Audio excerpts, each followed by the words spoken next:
What's up, guys? Welcome to Care Coach Lead. This is Andrew Frezza with Melissa Dixon, and today we're going to be talking about the top 4 faults, dynamic faults in the kettlebell swing and how you guys can correct them and fix them. And all of these faults are really things that you could see in an intermediate or an advanced athlete in a subtle way. We'll make the examples obvious enough so you guys can see them and pinpoint them. But these are things that we see with some intermediate and advanced athletes that can really help them to perfect their kettlebell swings. And this all translates to other movements too, like the Olympic lifts and some of the other movements that we do in the gym. So the first one we're going to show you guys is squatting the kettlebell. If you saw the first video on this channel, if you haven't seen that video, it's one of our best videos. We talked about external and internal rotation in hinging movements.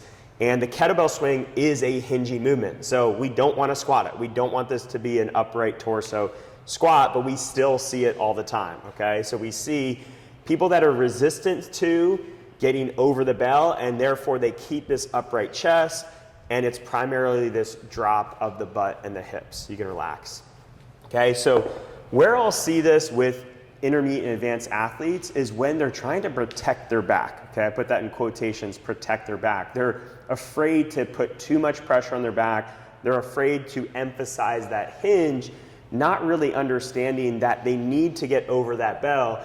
And in order to protect their back, they need to get their hamstrings and glutes engaged and firing. And by trying to stay upright, they're actually putting their back more at risk than not. I think there's a dynamic at play with competitive athletes too, who are trying to game a kettlebell swing in certain ways, and they end up blowing up their legs in this pattern, or they're trying to save their back for other movements or save their hinge for other movements as well.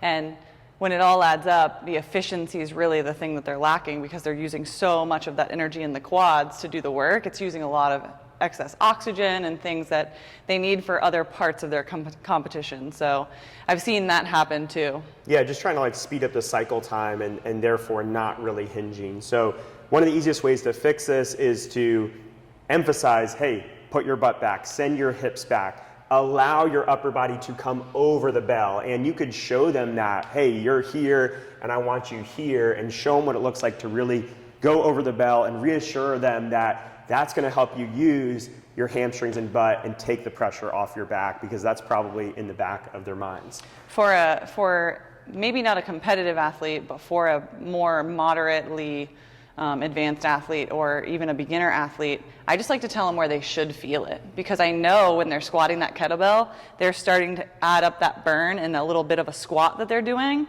And I emphasize, hey, get into this position, kind of like position 2 with the barbell. Get into this position, feel those hamstrings. Now that's where I want you to feel it coming from, because when they have knees out, when they have that squatting pattern, their hamstrings are totally off. Now, all right, let's get into those hamstrings, get those knees forward, feel that, yes. All right, let's recreate that in your swing and use that to do the pulling, not your back. Yeah, I like that.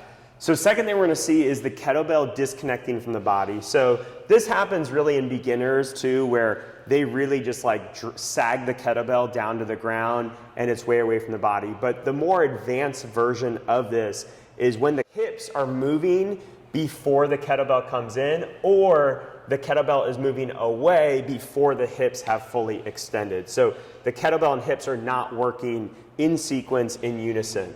Okay, so Mel's going to try to demo this one, which can be pretty tough. Okay, so you can see the kettlebell's moving away from her hips. She's not really fully extending.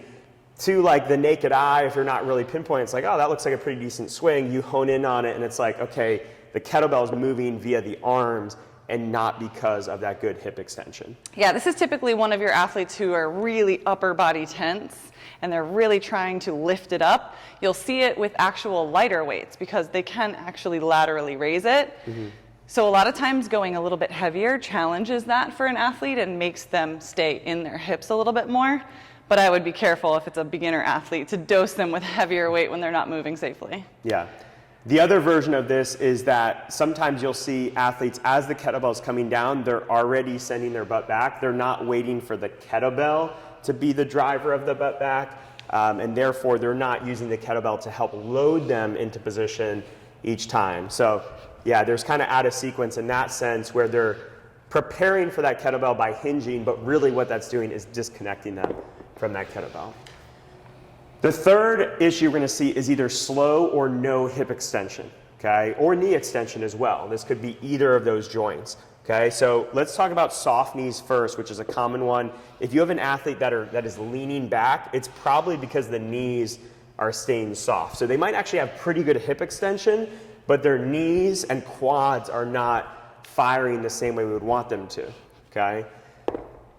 Another version of this is going to be where we see extension, but it's just not happening in a powerful fashion. Okay, so you see this like, oh wow, that's a pretty good swing.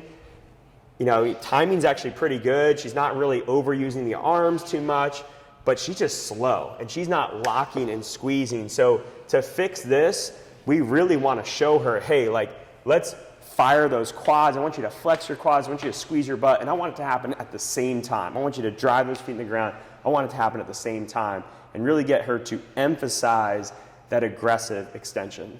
You want me to show them a good one? Prove I can do it? Let's see a good one, yeah. I feel like I got to wash some of those bad ones out of my head now.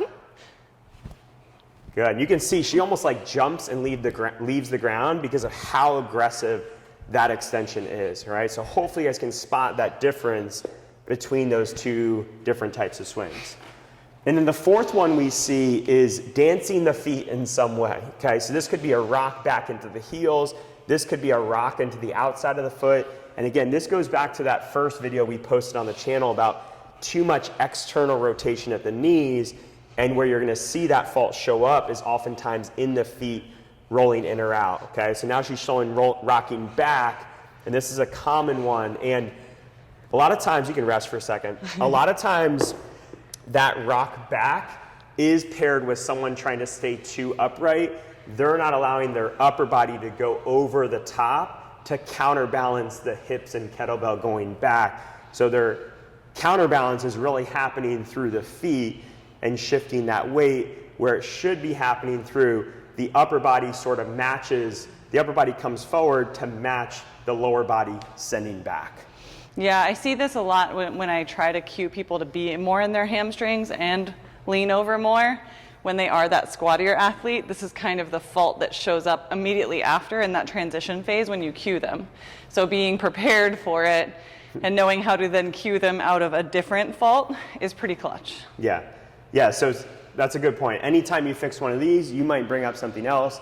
Don't be afraid to say, hey, that thing looks better, but I noticed something else, and let's work on that, and let's see if we can improve that as well. So hopefully you guys found this helpful. Start paying attention, see if you can refine these nuances in your clients' kettlebell swings. If you guys have any questions or comments, please leave them below, and we'll see you in the next video.